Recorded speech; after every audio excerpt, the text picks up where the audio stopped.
सबसे पहले सब लोग अपना अपना नाम बता दो।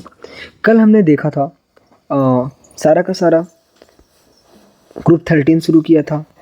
उसके बाद देखा था जनरल प्रॉपर्टीज़ और फिजिकल प्रॉपर्टीज़।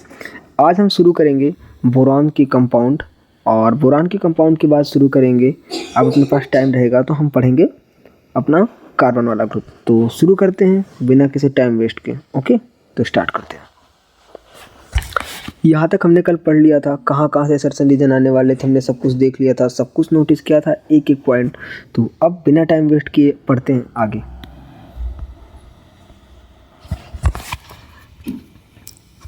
ओके, तो स्टार्ट करते हैं।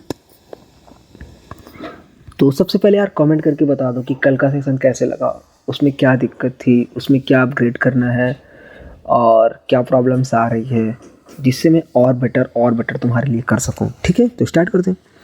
Certain important trends can be observed in chemical behaviour of group 13। कोई मतलब नहीं है। The trichloride, bromide and iodide of all these elements being covalent in nature on hydrolysis of water बहुत ज़रूरी है। ठीक है, स्पीसीज लाइक MOH का minus and octahedral compound MH2O का 6 accept in boron exist in aqueous form. Okay,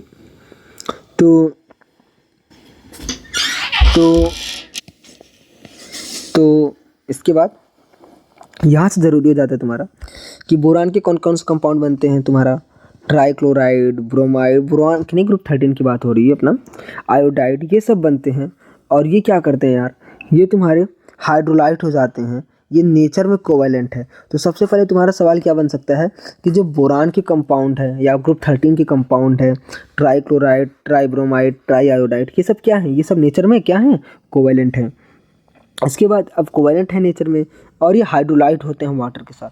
जब water के साथ हाइड्रोलाइट होते हैं तो ये क्या बनाते हैं, ये बनाते हैं टेट्राहेड्रल स्पीसीज लाइक MHO4 का माइनस और ऑक्टाहेड्रल स्पीसीज MH2O का 6 3+। अब तुम्हें देखना है यहाँ से, ये तुम्हें एग्जैक्ट याद करना है, और याद करना कोई बड़ी बात नहीं है यार।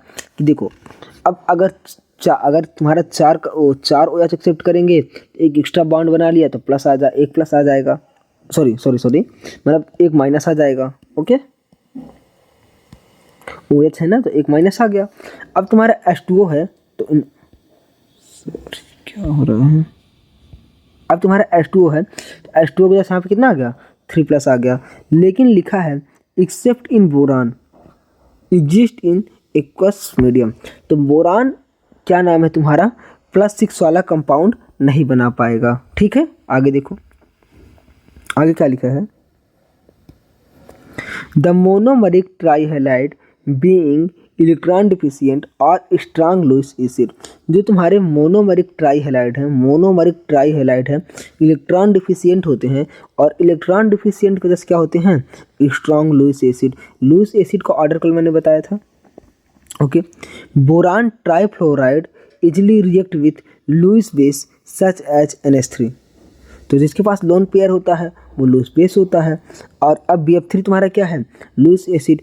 अब इसने रिएक्ट करके इजिली क्या बना दिया, BF3 NH3। ओके, अब देखो किस लिए करता है ये, अपना ऑक्टेट कंप्लीट करने के लिए। समझ आई यहाँ तक बात, कोई दिक्कत नहीं? दिक्कत it is due to the absence of d orbitals that maximum covalency of boron is 4। तो मैंने यहाँ पे तुम्हें क्या बताया था कि बोरान तुम्हारा MH2O का 6 नहीं बना पाएगा। रीजन बिहाइंड इट भैया, कि बोरान के पास तुम्हारा क्या नहीं है, बोरान के पास नहीं है d ऑर्बिटल। अब d ऑर्बिटल नहीं है तो 4 से ज़्यादा एक्सपेंड नहीं कर पाएगा। आई बात समझ कि नहीं आई बात समझ? Okay, the maximum covalency can be expected beyond 4, मतलब जो और लोग हैं उनकी 4 के बाहर हो जाएगी, लेकिन बोरान की यहीं तक हो जाएगी। जैसे देखो आगे, most of the other metal like aluminium, जैसे एल्युमिनियम बनाता है AlCl3, यार ये तो जाहिर सी बात है, तो बोरान ही बना लेगा। और ये डाइमराइज्ड हो जाता है, क्या हो जाता है, डाइमराइज्ड हैलोजन ब्रिजिंग, किसके थ्रू, हैलोजन ब्रिजिंग के थ्रू, किसके थ्रू, हैलोजन ब्रिजिंग के थ्रू बना लेता है Al2Cl6। यहाँ तक कोई दिक्कत? The metal species complete it's octet bye accepting electron from hydrogen bridge. अब देखो यार, तुम्हारा BF3 क्या करता था, लुईस एडक्ट बना लेता था, लुईस एडक्ट बना के अपना ऑक्टेट कंप्लीट कर लेता था।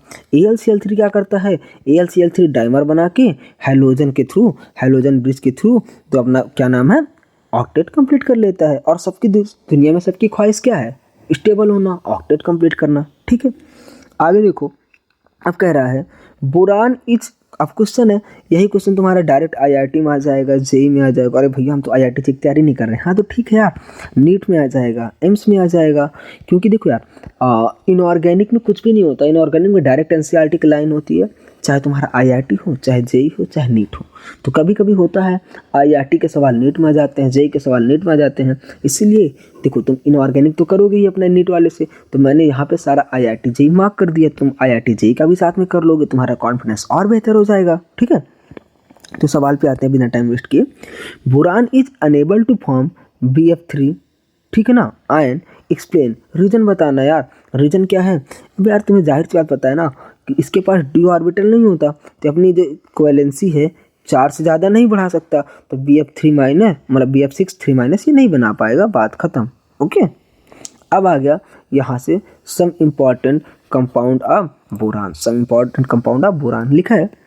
तो इसमें क्या क्या पढ़ना अपन को यार, बोरेक्स पढ़ना है। तो बोरेक्स का फार्मूला क्या, कल ही बताया था यार, Na2B4O7। नहीं भाई, Na2B4O7 नहीं होता, उसका फार्मूला होता है Na2B4O7.10H2O। अब तुम कमेंट करके बताओ मुझे, कल मैंने तुम्हें कार्नाइट का नाम लिया था, कार्नाइट का फार्मूला क्या होता है और क्रायोलाइट का फार्मूला क्या होता है। कार्नाइट का और क्रायोलाइट का फार्मूला तुम्हें कमेंट करके बताना है। ओके, ठीक है, आगे देखो, बोरेक्स पढ़ने शुरू कर रहे हैं अपन लोग। तो borax, it is the most important compound of boron, boron का बहुत ज़्यादा इंपॉर्टेंट कंपाउंड है। यार क्या हो रहा, it is white crystalline solid, formula ये है। ओके, अब देखते हैं यार, एक सेकेंड इसको थोड़ा अच्छा करके दे। ओके, तो ठीक है ना, बोरेक्स वाइट क्रिस्टलाइन सॉलिड है, वाइट क्रिस्टलाइन सॉलिड है। फार्मूला इसका होता है Na2B4O7, Na2B4O7.10H2O, ठीक है ना। Okay, in fact it contains the tetra nuclear unit. Tetra nuclear unit क्या होती है भैया, अब इसके लिए तुम डर मत जाना है, फार्मूला भी मैं थोड़ी देर बाद तुम्हें याद करा दूंगा। ओके, तो इट कंटेन्स, अब बोरेक्स के पास एक टेट्रा न्यूक्लियर यूनिट होती है और उसका फार्मूला होता है B4O5 OH का 4 2 माइनस। बहुत ही चीज़ है, इसे याद ही नहीं करना, भी अपन लोग कर लेंगे। ओके, ठीक है यार, आगे बढ़ते हैं। एंड करेक्ट फार्मूला इसका कैसे लिख सकते हैं, Na2B4O5 OH का 4 A.8H2O। अब ये याद करना है क्या भैया, बहुत हार्ड लग रहा है यार, याद करना तो है ही, लेकिन ये हार्ड नहीं है, अभी हम स्ट्रक्चर बनाएंगे तो बहुत ईजी हो जाएगा। Okay, borax dissolve in water to give an alkaline solution. ओ यार देख, अब एक तुम्हें ये इक्वेशन दे रहा हूँ, ठीक है, एक सेकंड पिन बता देता हूँ। Na2B4O7 है, इसको वाटर से रिएक्ट करा देते हैं। बोरान का कोई भी कंपाउंड हो, वाटर से रिएक्ट करो, हमेशा तुम्हारा क्या बन जाएगा, बोरिक एसिड। तो अपन का बन गया H3BO3। अब भैया क्या बात कर रहे हो यार, बोरिक एसिड बन रहा है और तुम कह रहे हो कि सॉल्यूशन जो होगा एल्कलाइन होगा। अब ये साथ में देखो NaOH बन रहा है, क्या बन रहा है, NaOH। अब देखो यार, ये हो गया तुम्हारा बोरिक एसिड, कैसे एसिड, वीक एसिड, और ये क्या हो गया, स्ट्रॉन्ग बेस। तो अब इसका नेचर क्या होगा, एल्कलाइन, नेचर क्या होगा, एल्कलाइन। अब यहाँ से एक अच्छा असर्शन रीजन बन सकता है। तो ठीक है भैया, बता दो कौन सा असर्शन रीजन बन सकता है यार।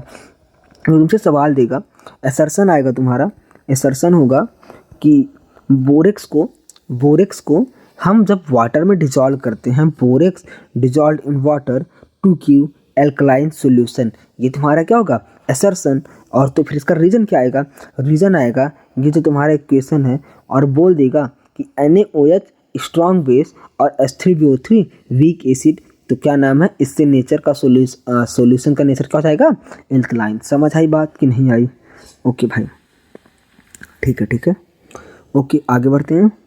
अब क्या लिखा है, on heating borax first loss water, किसी को भी हीट करोगे यार सबसे पहले क्या निकालेगा, पानी। On further heating it turns into transparent liquid, transparent liquid में बदल जाता है, विथ सॉल्टिफाइड इनटू ग्लास। अब यार बोरिक्स था, हीट किया, पानी से निकल गया, आगे निकाला तो क्या बन गया, ग्लास। क्या बन गया, ग्लास, ठीक है ना, ग्लासी मटेरियल। और इसे क्या बोलते हैं, बीबी, बोरिक्स बीड। तो ग्लास कौन लेके आ गया, बीबी। ओके, तो तुम्हारा बोरिक्स बीड, ग्लास को ग्लासी स्ट्रक्चर क्या बोले, बोरिक्स बीड। ठीक है भैया, बोरिक्स बीड बोल दिया, कहाँ गया, हाँ, तो बोरिक्स बीड। अब देखो यार यहाँ पे एक इक्वेशन है और ये IIT 2008 में आया भी है, तो क्या पता इस साल तुम्हारे नीट में आ जाए, नीट 2002 में भी यहीं से आया है। तो ठीक है, देखो ये था, इसको हमने हीट किया, सबसे पहले इसने सारा पानी निकाल दिया। जैसे ही पानी निकाला, पानी निकालने के बाद इन्होंने क्या बना दिया, बोरिक एनहाइड्राइड और साथ में NaBO2। यही तुम्हारा IIT 2008 में आया था। The metaborates of many transition metals. अब ये क्या नाम है, अब यहाँ पे क्या बनता है, मेटाबोरेट बनता है। ये क्या है, सोडियम मेटाबोरेट। क्या है, सोडियम मेटाबोरेट। अब ये ट्रांजिशन एलिमेंट के टेस्ट के लिए यूज होता है। किसके लिए, ट्रांजिशन एलिमेंट के टेस्ट के लिए। अब हर अलग अलग एलिमेंट के लिए बोरिक्स बीड जो होता है टेस्ट होता है, तो उसमें अलग अलग कलर का वो आता है लैब में। जैसे इस साल तुम्हारा प्रैक्टिकल एस्पेक्ट कवर हो रहा है ना, अगर प्रैक्टिकल एस्पेक्ट कवर हो रहा है तो बोरिक्स बीड टेस्ट है, टेस्ट तो लैब में ही होता है, तो प्रैक्टिकल हो गया, तो यहाँ से भी क्वेश्चन आने के चांसेस बढ़ जाते हैं। अब borax is heated in Bunsen burner flame, तो क्या बनता है, COO on a loop platinum wire. अब प्लेटिनम वायर की मदद से COO को हीट करते हैं, तुम्हारा क्या बनता है, COBO2। COBO2 किस कलर का है, तुम्हारा ब्लू कलर का। ये भी सवाल आया था IIT में और JEE में भी, IIT JEE दोनों में भी आया था। तो इस साल क्या पता नीट में आ जाए, क्योंकि प्रैक्टिकल एस्पेक्ट ऐड हो रहा है। ओके, ठीक है भैया, तो याद करने का ट्रिक देख लो यार, यहाँ पे जो भी सब कुछ है बी से है। बी, ग्लास कौन लाया, ग्लास लाया बीबी ने, तो बोरिक्स बीबी से हो गया बोरिक्स बीड। किस तरह का स्ट्रक्चर है, ग्लास का। और साथ में क्या बन रहा है, एक बोरिक एनहाइड्राइड। गर्म करते हैं किसमें, बंसन बर्नर में। और तुम्हारे पास जो है, तुम्हारे पास तो हर अलग ट्रांजिशन एलिमेंट का अलग कलर होता है, लेकिन तुमसे क्या पूछेगा, जो तुम्हारे एग्जाम में दिया है, जो तुम्हारे एनसीईआरटी में दिया है, तो वहाँ पे भी बी है, तो बी से क्या हो गया, ब्लू कलर। और ABCD में बी के बाद क्या आता है, C, तो COO का कलर क्या हो गया, कोबाल्ट का कलर हो गया ये। और बनता क्या है, COBO2 का होल ट्वाइस। अब समझ आ गया, ठीक है भैया। अब इसके बाद आ गया आर्थोबोरिक एसिड। अब तुम कहोगे भैया धोखा कर रहे हो, तो पूछो क्यों, क्या धोखा कर रहे हो यार, तुमने बोला था ये वाला फार्मूला याद करा दोगे, हाँ भाई अभी भी याद है अपन को, ये वाला फार्मूला मैं याद कराने ही वाला हूँ तुमको। जस्ट लो, बस तुरंत स्पेस ढूंढ लेता हूँ, थोड़ा सा NCERT में स्पेस नहीं है, अपन का प्राइवेट स्पेस लो। तो तुम्हें बोरिक एसिड का स्ट्रक्चर याद करना है, तो हर जगह तुम्हें खड़ा कर देना है किसको, बॉबी भैया को, बॉबी देवल। एनिमल तो देखा ही होगा, तो BOB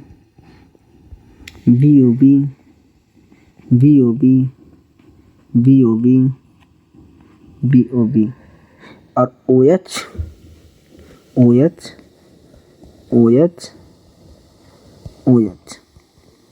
अब इस पे आ गया 2 माइनस का, इधर हो गया Na2+ और यहाँ पे 2 माइनस आ गया, और साथ में बाहर 8H2O। अब तुम्हारा 8H2O आ गया, तो ठीक है ना, तो अब इससे तुम्हें याद हो जाएगा। अब अंदर क्या था फार्मूले में, Na2+ बाहर था, अब ये देखो कितना हो गया, B4 हो गया, ठीक है ना, H4 हो गया, मतलब B4 OH का 4 हो गया, और 1 2 3 4 5 तुम्हारा ऑक्सीजन हो गया, मतलब सॉरी 1 2 3 4 5। तो फार्मूला इसलिए याद हो गया ना। अब यहाँ फार्मूला बना लेना, तो इजी हो जाएगा याद करना। आगे बढ़ते हैं, ठीक है। तो अब आ जाते हैं अपना आर्थोबोरिक एसिड पे। तो क्या लिखा भैया, आर्थोबोरिक एसिड का फार्मूला है H3BO3, और ये भी किस कलर का है, वाइट क्रिस्टलाइन। बोरिक्स कैसा था, वाइट क्रिस्टलाइन। लेकिन तुम्हारा ऑर्थोबोरिक एसिड है ये सोपी है, कैसा है, सोपी है, सॉलिड है, सोपी है, सॉलिड है। तो it is Sprüngli soluble in water but highly soluble in hot water. ठीक है भैया, ऑर्थोबोरिक एसिड में सब कुछ एस से है, सब कुछ कैसे है, यस से। कैसे भैया, एस से हो गया सॉलिड, और कैसा सॉलिड, क्रिस्टलाइन सॉलिड। अब कैसा टच है, सोपी टच है, कैसा टच है, सोपी टच है, और साथ में सोल्यूबल कैसा है, सोल्यूबल है, स्प्रैंगली सोल्यूबल है। तो सब कुछ तुम्हारा यार, सब कुछ तुम्हारा कैसे हो गया, यस हो गया, but more soluble in hot water. ठीक है ना। It can be prepared by acidifying and aqueous solution of borax. ठीक है भैया ना, बोरिक्स का कोई भी कंपाउंड हो, बोरिक्स का कोई भी कंपाउंड हो, बोरान का कोई भी कंपाउंड हो, जब भी इस पे H+ दे दो, जब भी इसे वाटर दे दो, कुछ भी इसे दे दो, सबसे पहले क्या बनाएगा, H3BO3 ऑर्थोबोरिक एसिड। तो यहाँ पे था वाटर वाला रिएक्शन, तुमने पहले देखा था, HCl से रिएक्शन कराया वाटर डाल के, तुम्हारा ये बन गया। अब इस टेम्परेचर मतलब सॉरी इस मिक्सचर का पीएच क्या होगा, ये एसिडिक होगा। पूछो क्यों भैया, एसिडिक किस लिए होगा, क्योंकि यहाँ पे NaCl बना है। आई बात समझ, ठीक है। तो it is also formed by hydrolysis, ये भी हाइड्रोलिसिस से बनता है। ऑन मोस्ट बोरान, कोई भी बोरान कंपाउंड, हैलाइड, हाइड्राइड, बोरिक्स, कुछ भी लाओ यार, तुरंत ये हो जाएगा, मतलब क्या हो जाएगा, बोरिक एसिड बना लेगा। It has a layer structure which planar BO3। अब यार ये लेयर IIT 2008 में आया है सवाल, दिखा देता हूँ कौन सा सवाल आया है, शायद मैंने मार्क करना भूल गया मैं। ये यहाँ पे IIT 2008 में सवाल आया था, यहाँ से IIT 2008 में सवाल आया था। ये क्या आया था कि तुम्हारा जो बोरिक्स होता है ये प्लेन स्ट्रक्चर होता है सीट के फॉर्म में। ज्वाइंट हाइड्रोजन बॉन्ड किससे जुड़ा होता है, हाइड्रोजन बॉन्ड से। ठीक है ना। अब देखो इंपॉर्टेंट है, boric acid is a weak monobasic acid, monobasic acid है, वीक है। It is not protonic acid, protonic acid नहीं है, प्रोटॉनिक एसिड नहीं है, क्योंकि ये लुईस एसिड है। प्रोटॉनिक एसिड कौन है यार, बताओ, जो H+ देता है। लुईस एसिड कौन होता है, जो इलेक्ट्रॉन डिफिशिएंट होता है। आई बात समझ, नहीं आई, ठीक है ना। अब देखो, अब ये क्या करता है, तुम्हारा एक्सेप्ट कर लेता है हाइड्रोक्साइड आयन, तो OH एक्सेप्ट कर लिया, तो अब तुम्हारा क्या बन गया, BO4 का OH-। आई बात समझ, क्योंकि क्या है, लुईस एसिड। अब यहाँ से भी अपन लोग असर्शन रीजन बना सकते हैं, असर्शन रीजन बना दिया, ये रिएक्शन हो गई, ये रिएक्शन हो गई, और हम अब ये हो जाएगा असर्शन। तो रीजन क्या आएगा, क्योंकि जो तुम्हारा बोरिक एसिड है वो तुम्हारा लुईस एसिड है, और लुईस एसिड क्या करते हैं, वो इलेक्ट्रॉन एक्सेप्ट कर लेते हैं और तुम्हारा कंपाउंड बना देते हैं। ओके, ठीक भैया। On heating orthoboric acid above 370 kelvin, जब भी 370 केल्विन के ऊपर से गर्म करते हैं, ठीक ना, ये फॉर्म करता है क्या, मेटाबोरिक एसिड। क्या बनाता है, metaboric acid. Which on further HbO2, metaboric acid का फार्मूला पूछ लेगा, तो मेटाबोरिक एसिड का फार्मूला क्या हो गया तुम्हारा, मेटाबोरिक एसिड का फार्मूला हो गया HbO2, ठीक है ना। Which on further heating form boric oxide या बोरिक एनहाइड्राइड। एक ट्रिक बता देता हूँ यार, H3BO3 बोरिक एसिड है, कहीं भी आर्थोबोरिक एसिड से वाटर निकाल दो, क्या निकाल दो, वाटर, तो उसे बोलेंगे मेटाबोरिक एसिड, मेटा एसिड बोलेंगे। आर्थो से पानी निकालोगे क्या बन जाएगा, मेटा, आर्थो से पानी निकाला मेटा बन जाएगा। तो ठीक है यार, देखो ओके। अब यहाँ तुम्हारा इक्वेशन दिया है, और ज़्यादा हीट करोगे बोरिक एनहाइड्राइड बन जाएगा। तो यहाँ तो कोई दिक्कत नहीं, ठीक है। Why is boric acid considered as weak acid, boric acid को वीक एसिड क्यों कहते हैं, because it is not able to release H+। Boric acid, अब असर्शन आ जाएगा, यहाँ से असर्शन रीजन बना लो यार। असर्शन रीजन क्या हो गया, बोरिक असर्शन हो गया ये वाला statement, boric acid considered as weak acid. Reason क्या हो जाएगा, because it is not able to react, मतलब release H+ on its own, ये H+ रिलीज नहीं कर सकता, ये OH- एक्सेप्ट कर लेता है, इसीलिए, और अपना ऑक्टेट कंप्लीट कर लेता है, इसीलिए क्या नाम है तुम्हारा, वीक एसिड है, स्ट्रॉन्ग एसिड नहीं है। NCERT में जहाँ जहाँ बिकॉज लिखा है, हर जगह तुम्हारा क्या हो जाएगा, एवरी प्लेस पे जहाँ जहाँ भी कार्ड लिखा एवरी प्लेस हम असर्शन इज ना देते हैं। अब तुमने इसे पहले से पढ़ के रखा है यार तो तुम्हें एग्जाम में इजी लगेगा, अब पहले से पढ़ के नहीं रखा है तो कठिन लगेगा। यही छोटी छोटी सी बातें होती हैं। ओके, अब आ गया डाइबोरेन। तो डाइबोरेन को बोलते हैं B2H6। The simplest boron hydride known is diborane. Simplest boron hydride को क्या कहते हैं? डाइबोरेन। ठीक है भैया, तो यार परेशान क्यों हूँ? बोरान हाइड्राइड BH3 होता है कि नहीं होता? 3 हाइड्रोजन एक्सेप्ट करता है हाइड्राइड, अब ये डबल हो गया तो डाइबोरेन बोल दिया, B2H6। आई बात समझ? अब यार यहाँ से देखो सवाल आया था, मैंने मार्क करना भूल गया, यहाँ से सवाल आ चुका है PYQ में तुम्हारे।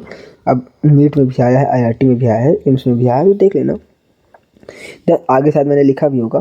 तो अब क्या करता है कि तुम्हारे ये कैसे बनाया जाता है? डाइबोरेन बनाया जाता है कैसे? बोरान ट्राइफ्लोराइड BF3 को LiAlH4 से रिएक्शन कराते हैं तो ये बन जाता है, ये बन जाता है, साथ में ElF3 बन जाता है। समझ आई बात?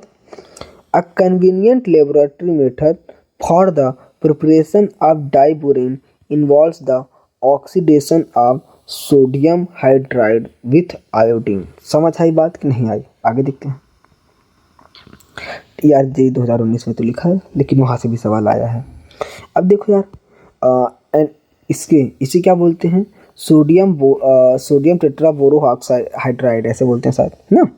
अब इसे आयोडीन से रिएक्शन करा तो भी B2H6 बन गया। तो चाहे LiAlH4 से कर लो और चाहे NaBH4 से कर लो, ये दोनों कैसे एजेंट हैं? रिड्यूसिंग एजेंट हैं कि ऑक्सीडाइजिंग एजेंट है? अब तुम ही मुझे बताओ कमेंट करके। ओके ठीक है भाई।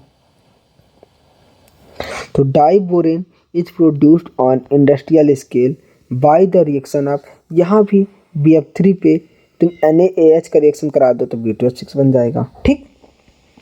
Diborane is a colourless highly toxic gas जिसका बॉइलिंग पॉइंट इतना होता है कोई मतलब नहीं है। डाइबोरेन कैचेस फायर, आग पकड़ लेती है जब हवा से मिलती है, आग पकड़ लेती है जब हवा से मिलती है। It burns in oxygen release an enormous amount of energy, जल के बहुत ज़्यादा एनर्जी देती है। अब देखो यहाँ से तुम्हारा JEE 2019 में सवाल आया है, तुम्हारा डाइबोरेन को ऑक्सीजन से रिएक्शन कराया तो बोरिक एनहाइड्राइड B2O3 बन गया, साथ में पानी निकल गया। और ये कैसे रिएक्शन है? एक्सोथर्मिक। तो एक्सोथर्मिक का प्लॉट कैसे बनता है? एक्सोथर्मिक का प्लॉट ऐसे बनता है। आई बात समझ की नहीं आई? ठीक है ना? ठीक है भाई, आगे बढ़ते हैं। Most of the higher borane are also spontaneously, मतलब बोरान के जितने भी अच्छे वाले कंपाउंड हैं वो हवा में जाके जल जाते हैं। Boron are readily hydrolysed by water, और बोला था ना कि बोरान का कोई भी कंपाउंड हो, पानी डाला, H+ डाला, क्या बन गया? Boric acid. ठीक भैया, तो B2H6 में पानी डाला, क्या बन गया? Boric acid. इसी सी बात है यार। Diborane cleavage reaction. अब यार देख, डाइबोरेन को तोड़ना इसकी क्लीवेज रिएक्शन है। अब यार देखो, इसको जब लुईस बेस से हम रिएक्शन करा दे रहे हैं, ये तुम्हारा क्या है? लुईस एसिड है। ये तुम्हारा क्या है? Lewis acid. बहुत बार सवाल आ चुका है नीट में कि B2H6 क्या है? लुईस एसिड है।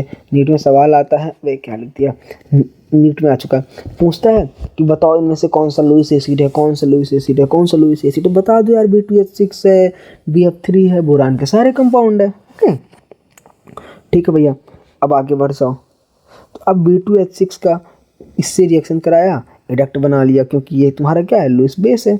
अब B2H6 का CO से रिएक्शन कराया, ये बन गया, एडक्ट बन गया। ठीक है ना? तो reaction of ammonia with diborane gives initially, starting में तुम्हारा क्या बना देता है? अमोनिया से रिएक्शन करके ये बन जाता है यार, पहले ही देख चुका है फार्मूले। अब लेकिन लेकिन लेकिन लेकिन लेकिन JEE 2020 का सवाल है, ये रहता तो है, शायद ये 22 का सवाल है जो अभी मार्क करने जा रहा हूँ, ये 22 का सवाल है, आया नहीं है, मैंने मार्क नहीं किया है। ये तुम्हारा 22 का सवाल है, 2022 का, JEE 2022। तो ये रहता कैसे है? ये रहता है BH2NH3 का ट्वाइस BH4-। अब भैया याद करूँ, इतना कठिन है, कैसे याद करूँगा? मत याद करना भाई, बस एक ना समझ ले कि एक में H4- है, फिर तो तू तोड़ के रिएक्शन बना ही देगा। तुम बना के दिखाओ। ओके भैया, मैं ही बना के दिखा देता हूँ। B2H6.2NH3 हम बना के दिखा देते। तो मैंने क्या बोला था? एक में BH4- है। ओके, अब जो भी बचा सबको इसमें डाल दो, तो क्या बचा? 2 हाइड्रोजन बचे हैं तो BH2 हो गया, 2 अमोनिया बने हैं तो NH3 का ट्वाइस और एक माइनस बचा है, सॉरी एक प्लस बचा है। अब याद रख लो, हाँ एक माइनस एक प्लस, क्योंकि कंपाउंड ओवरऑल न्यूट्रल है तो इस वाले पे 4 बॉन्ड बना लिए तो माइनस हो गया, यहाँ पे 2 ही बॉन्ड बनाया तो प्लस आ गया। तो ठीक है, ये हो गया। ओके, आगे देखो, B2H6 अमोनिया के साथ रिएक्शन करके तुम्हारा ये बना दिया जो कि मैंने अभी याद कराया, और इसी को हीट कर दो, इसी को हीट कर दो तो 12 हाइड्रोजन बाहर, और तुम्हारा बन गया B3N3H6। B3N3H6 का एक स्पेशल नाम है, B3N3H6 का एक स्पेशल नाम है, तुम्हें कमेंट करके बताना है कि इसे क्या बोलते हैं। ओके, और ये भी बताना है कि इनऑर्गेनिक बेंजीन का फार्मूला क्या होता है। ठीक है, तो चलो ठीक है, तुम कमेंट किया नहीं क्या मुझे नहीं पता, लेकिन इसी को बोलते हैं तुम्हारा इनऑर्गेनिक बेंजीन।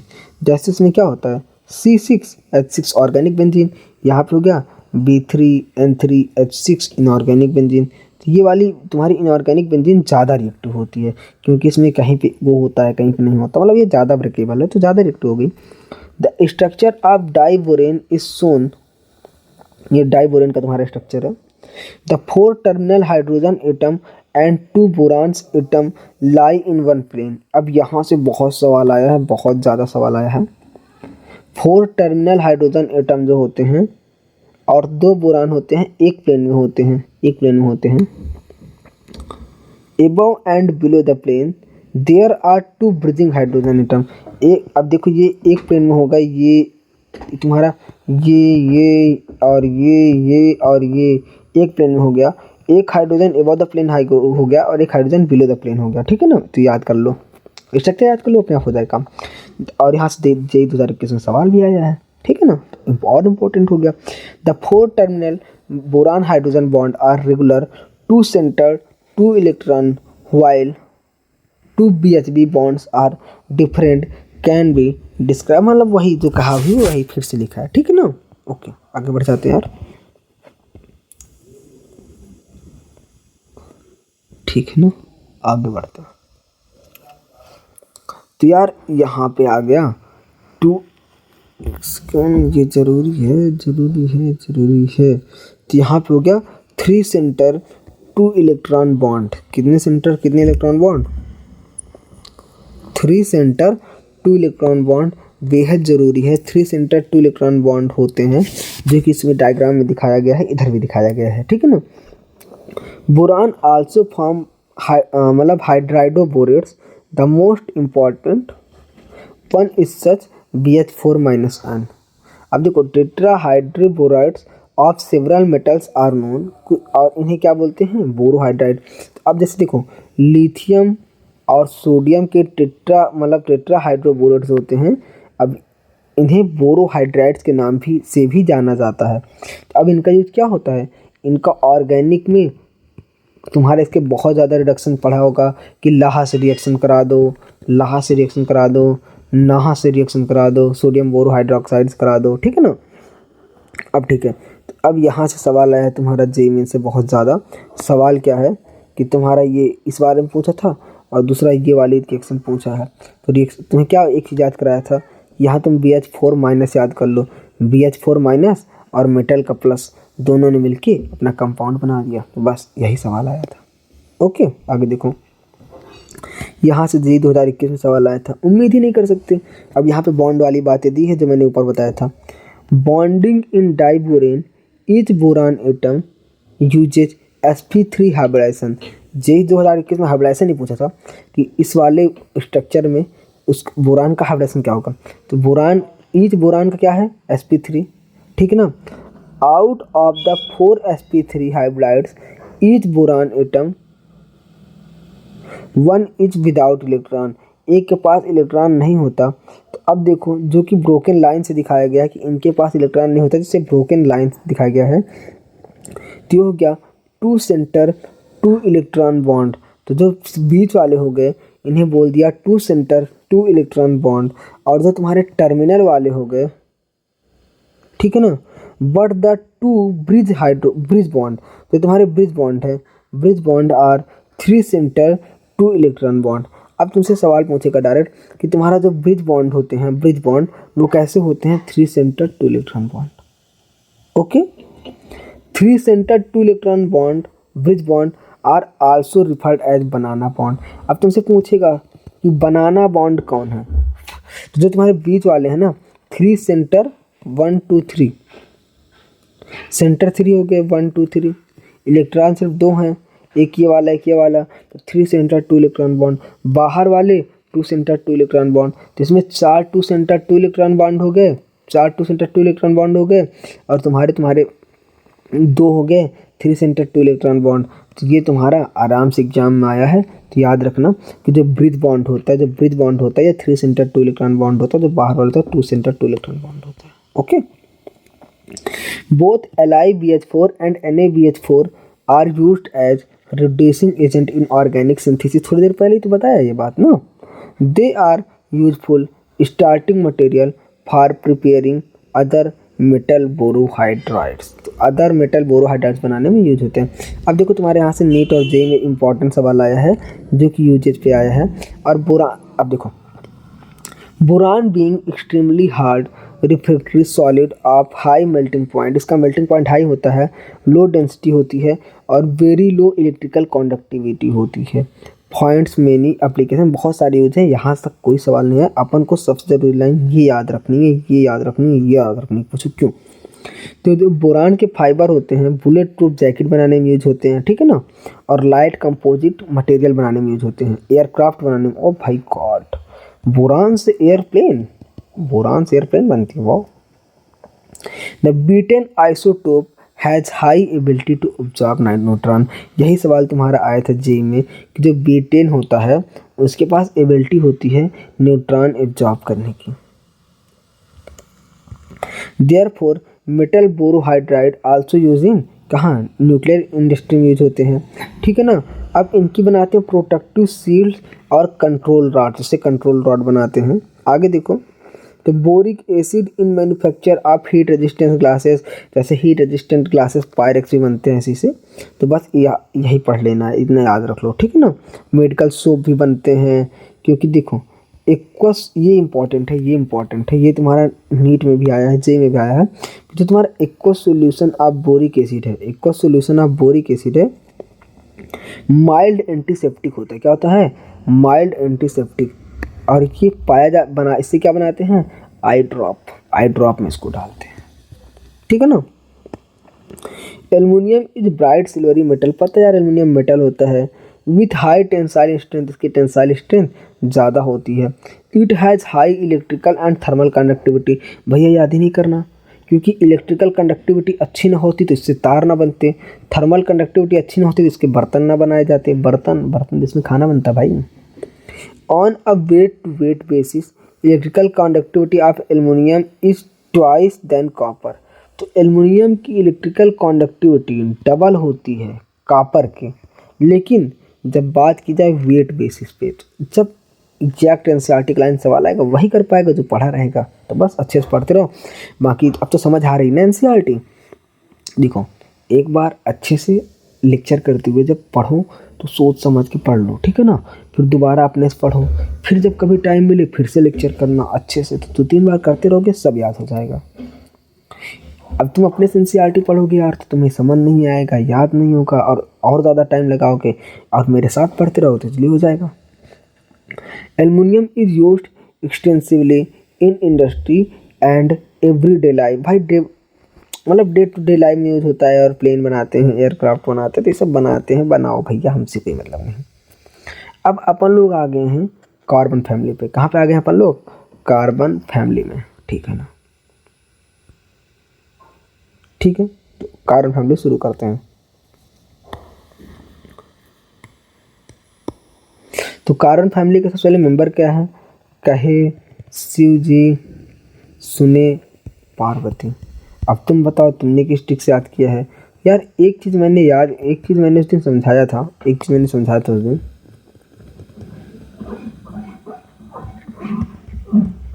कि जो तुम्हारी वैलेंसी होगी सबकी 4 होगी, सबकी 4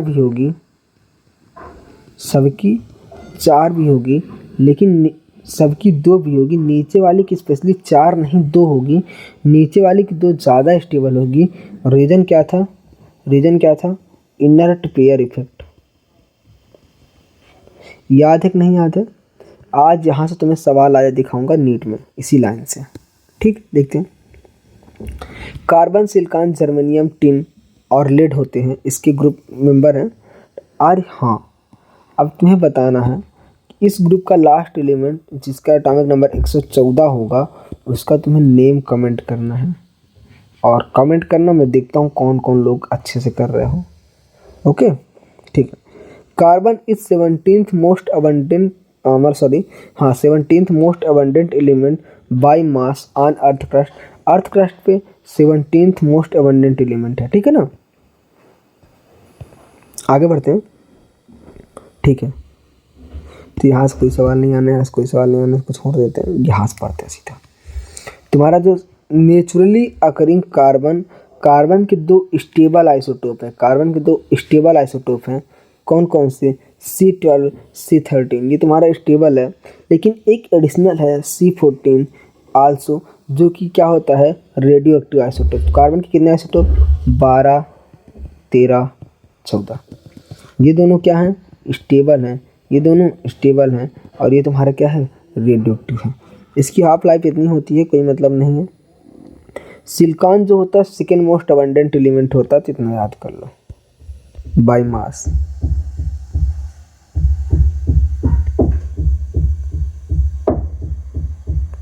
ठीक है। जर्मेनियम बहुत कम होता है, टिन। हाँ, अब यहाँ से देखो क्या सवाल आएगा कि टिन का कंपाउंड, टिन कैसे रहता है? कैसेटराइड के फॉर्म में। ऐसे याद कर लो ना, अपने ज़माने में तुमने कैसेट देखी होगी, कैसेट जो DVD में लगती थी ना, तो तुम्हारी क्या हो गई? कैसेट। और कैसेट किसमें लगती थी? DVD में। और DVD किसकी बनी होती थी? टीने की। टीना टीना टीना टीना डाबी वाला नहीं, टीन वाला टीना। तो टीन कैसे होता है? कैसेटराइड का फॉर्म, इसलिए याद हो गया। ओके, ठीक है भैया। अब कैसेटराइड का फार्मूला क्या होता है? ये होता है SnO2, ठीक है। तो लेड एज गैलना, लेड कैसे रहता है? गैलना के फॉर्म में। तो ऐसे याद कर लो यार कि तुम्हारा लेड है, लेड का गैलन वो होता है ना जिसमें अपन लोग तेल भरते हैं, ऐसे करके होता है किसी के घर में, किसी घर में कैसे भी होता है। तो लेड का क्या हो गया? गैलन बन गया। तो गैलन से क्या हो गया? गैलना। और गैलना कितना कैसा गैलन है? हमने कैसे बनाया गैलना? सुंदर। तो मतलब सल्फर आ गया, सुंदर। तो सल्फर हो गया, तो PbS। इतना समझ है, याद हुआ कि नहीं आया? अब ये जरूरी लाइन है। Ultra pure form of germanium and silicon are use to make transistor. Silicon और जर्मेनियम क्या बनाते हैं? ट्रांजिस्टर है। पूरा का पूरा अपना वो वाला चैप्टर इसी बेस्ड है, ठीक है ना। The important atomic and physical property आगे दी है, जो कि हम पढ़ना शुरू करते हैं। तो ठीक है, फिजिकल प्रॉपर्टी शुरू करते हैं। ओके, तो इलेक्ट्रॉनिक कॉन्फ़िगरेशन शुरू करते हैं। The valence shell electron NH2 NP2 होता है यार, जाहिर सी बात है, सबको पता है। The inner core of the electronic configuration में भी डिफर। अब जैसे वहाँ पे बीच में D आ गया था, बीच में F आ गया, तो यहाँ पे भी आएगा। तो क्या भैया इसमें भी वैसे एक्सेप्शन होंगे? नहीं यार, इसमें उतने एक्सेप्शन नहीं होंगे, क्योंकि सबसे ज़्यादा एक्सेप्शन तो बोरान के फैमिली में है। तो बोरान के बाद अब यहाँ से D का भी इफेक्ट और F का भी इफेक्ट थोड़ा सा कम होगा, तो उतने ज़्यादा एक्सेप्शन नहीं होंगे, बहुत ही कम एक्सेप्शन होंगे। तो ठीक है ना, NH2 NP2 तुम्हारा हो गया, ठीक है ना। इनर कोर डिफर करेगा, तो कल ही पढ़ा था मैंने। अब आ गए कोवैलेंट रेडियस पे। ओके, तो covalent radius, there is a considerable increase in covalent radius. Covalent radius carbon से लेके सिलिकॉन तक बढ़ती है, ठीक है ना। अब सिलिकॉन से लेके Pb तक बढ़ती तो है, लेकिन स्मॉल इंक्रीज। क्यों? थोड़ा सा F वाला इफेक्ट आ जाएगा। This is due to presence of completely filled D and F orbital.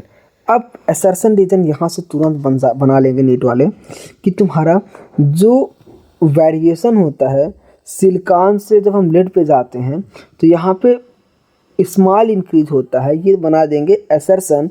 तो रीजन क्या होगा? रीजन होगा due to presence of completely filled d and f orbital in heavier members। अब क्या फिर ये बोल दें कि इनकम्प्लीट फील्ड, तो तुम तो वहाँ भी परेशान हो जाओगे, तो तुम्हारा रीजन गलत हो जाएगा। और कम्प्लीटली फील्ड बोल देंगे तो तुम्हारा रीजन सही हो जाएगा। अब तुम्हारा मैटर करता है कि तुमने सही से पढ़ा है कि नहीं पढ़ा है, इसीलिए अच्छे से पढ़ा रहे हैं। देखो ऐसा है, थोड़ा सा थक रहे होगे, परेशान हो रहे होगे, लेकिन यार मेहनत तो करनी पड़ेगी ना। अब सब कुछ मन के मारे चलता रहेगा कि अब देखो तुम्हारे कहने पे मैंने एनसीईआरटी पढ़ना शुरू कर दिया, अब तुम इसमें भी क्या नाम है वो, इसमें भी तुम बैकलॉग बना लो, तो फिर क्या ही मतलब है ना। तो अब धीरे धीरे अब यहाँ तो हमने ग्रूम अप करने के लिए सब कुछ कवर हो जाए इसलिए तो हमने यहाँ पे फिर से एनसीईआरटी पढ़ना शुरू कर दिया और थोड़ा सा अच्छे से समझाने का प्रयास कर रहा हूँ। अब तुम यहाँ भी बैकलॉग बना लोगे तो फिर मज़ा नहीं आएगा ना। तो ठीक है, आयनाइजेशन एंथैल्पी पर आ जाते हैं। The first ionisation enthalpy of group 14 members is higher than corresponding member of group 13। तो अब देखो यहाँ पे जो फर्स्ट आयनाइजेशन एंथैल्पी ग्रुप 14 की है वो थोड़ी सी ज़्यादा होगी। पर ठीक है ना, हमने पढ़ा था यार कि जब इधर से इधर जाते हैं, लेफ्ट टू राइट जाते हैं, तो यहाँ पे आयनाइजेशन एंथैल्पी बढ़ती जाती है। पढ़ा था कि नहीं पढ़ा था? और नहीं पढ़ रहा तो कोई बात नहीं, अभी पढ़ लो, ठीक है ना। ओके, तो इतना हो गया, ठीक है, बढ़ती जाती है। The influence of inner core electron visible here also. अब अगर एसर्शन इसे बना लेते हैं, अब अगर एसर्शन इधर बना लेते हैं कि फर्स्ट आयनाइजेशन एंथैल्पी ग्रुप 13 की ये होती है, करस्पॉन्डिंग ग्रुप 13 वाले मेंबर ज़्यादा होती है, अगर एसर्शन इसे बना लेते हैं, अगर हम इसे एसर्शन बना देते हैं तो रीजन क्या होगा? Reason the influence of inner core electron is visible, मतलब जो इनर कोर का इलेक्ट्रॉन होता है उसका इन्फ्लुएंस आ जाता है। बस यही सी बात है। क्या हो रहा है यार, ठीक है ना। In general the ionisation enthalpy decrease, ionisation enthalpy decrease हो जाती है। और अब देखो सिलिकॉन टू जर्मेनियम, एक सेकेंड, जब हम सिलिकॉन से जर्मेनियम पे जाते हैं तो स्मॉल डिक्रीज होती है। और एसएन एंड जब एसएन टू पीबी जाते हैं तो स्लाइड इंक्रीज हो जाती है। डोंट वरी, यहाँ से परेशान मत हो, इसे एक बार हम फिर से हाईलाइट कर लेते हैं क्योंकि यहाँ से संयोजन बनने के चांस हैं, ठीक है। आयनाइजेशन एंथैल्पी की बात हो रही है। Small decrease in delta H formation of silicon to germanium to SN, silicon से जर्मेनियम से एसएन जाते हैं, तब तुम्हारा डेल्टा एच एफ थोड़ा सा, मतलब ionisation enthalpy delta H I तुम्हारा डिक्रीज होता है। लेकिन जब एसएन से पीबी पे जाते हैं थोड़ा सा इंक्रीज होता है। असर्शन अगर ये बन गया, ये अगर असर्शन बन गया तो तुम्हारा रीजन क्या हो जाएगा? रीजन हो जाएगा पुअर सिल्डिंग डी और एफ ऑर्बिटल की। तो यहाँ पे तुम्हारा क्या बन जाएगा? ये रीजन, ठीक है ना यार। तो ठीक है, आज इतना ही पढ़ते हैं, इसके बाद हम आगे कल से कवर करेंगे। थोड़ा सा प्रॉब्लम आ गई थी तो लेक्चर रिकॉर्ड नहीं हो पाया है। तो बस यार अच्छे से मेहनत करते रहो और लगे रहो। कल वी विल ट्राई कि कल हम ख़त्म कर लेंगे, ठीक है ना। और छोटे छोटे लेक्चर बना रहे हैं तो यार टाइम तो लगेगा ना, 40-40 मिनट का लेक्चर है, 40 मिनट 1 घंटे का। तो बस मेहनत करते रहो और कंटिन्यू लगे रहो। मैं तुम्हारी पूरी इनऑर्गेनिक पूरी ऑर्गेनिक सब कुछ कवर करा दूंगा इजली से। और बायो का जैसे एनसीईआरटी हाईलाइट वाला सेशन ख़त्म होता है उसके बाद शॉर्ट नोट्स और ट्रिक्स स्टार्ट कर देंगे। तो बस यार लगे रहो और मेहनत करते रहो। थैंक्स फॉर वॉचिंग और कैरी ऑन।